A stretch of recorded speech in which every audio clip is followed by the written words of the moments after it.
موت کا کوئی علاج نہیں۔ یہ کہانی ایک سچا واقعہ ہے۔ بہت سال پہلے کی بات ہے۔ ایک گاؤں میں ایک لڑکی تھی۔ دوسرے بچوں کی طرح اس کو بھی کھیل کود میں بہت مزہ آتا تھا، اور بچے تو کسی کی سنتے ہی نہیں ہیں۔ تیز بارش ہو یا تیز دھوپ، بچوں کو تو بس کھیلنے سے ہی مطلب ہوتا ہے۔ سخت گرمیوں کا موسم تھا اور دوپہر کا وقت تھا۔ نور اپنی کزن شاہانہ کے ساتھ اس جگہ گئی جہاں وہ ہمیشہ کھیلنے جاتے تھے۔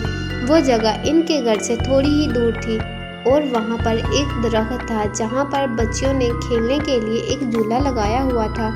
ویسے تو اس درخت کے پاس ہمیشہ ہی لڑکیاں موجود ہوتی تھیں، پر آج جیسے ہی نور اور اس کی کزن وہاں گئے تو وہاں پر کوئی بھی نہیں تھا۔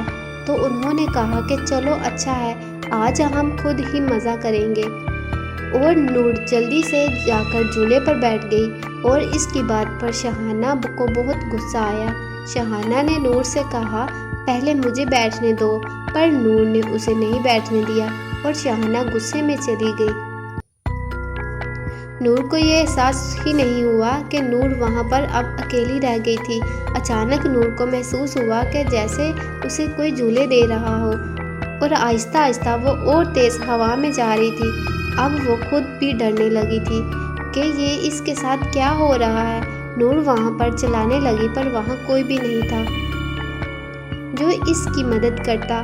نور کو عجیب عجیب آوازیں سنائی دینے لگی، اور وہ اچانک سے اس جھولے سے گر گئی اور بے ہوش ہو گئی۔ کچھ دیر بعد جب اس کی آنکھ کھلی تو اس نے دیکھا کہ وہ اپنے ہی گھر میں ہے، پر وہ کچھ بولنے پھر کچھ کرنے کی حالت میں نہیں تھی۔ وہ سب کو بتانا چاہ رہی تھی کہ اس کے ساتھ کیا ہوا، پر وہ کچھ نہیں بول پا رہی تھی۔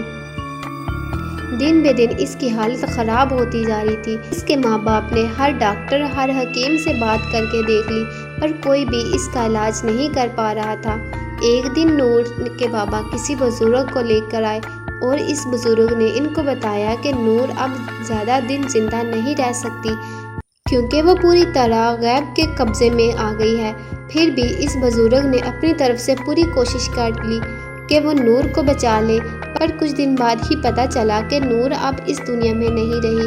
سننے میں کچھ یوں آیا کہ مرنے سے کچھ دیر پہلے نور بالکل صحیح ہو گئی تھی، اور اس نے اپنی ماں کو سب کچھ بتایا جو کچھ بھی اس کے ساتھ ہوا تھا۔ اور آخری بات جو اس نے بتائی وہ یہ تھی کہ کوئی اس کے کان میں روز کہتا تھا کہ موت کا کوئی علاج نہیں۔ امید ہے سب کو یہ کہانی پسند آئی ہو۔